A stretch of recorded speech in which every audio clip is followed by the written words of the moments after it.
எப்பவும் நான் வச்ச கூறி தப்பியதில்லை, என்னுடைய சொல்ல யாரும் தட்டியதில்லை.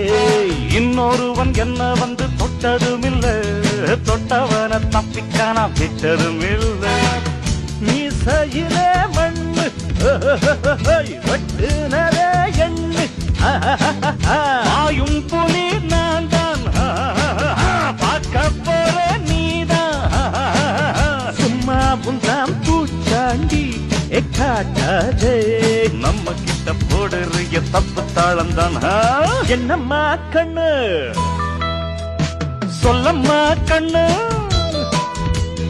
என்னம்மா கண்ணு சௌக்கியம்மா? ஆமம்மா கண்ணு சௌக்கியம்மா. என்னம்மா கண்ணு சௌக்கியமா? ஆமம்மா கண்ணு சௌக்கியம்தான். யானைக்கு சின்ன பூனை போட்டியா ஒன்றி மோதித்த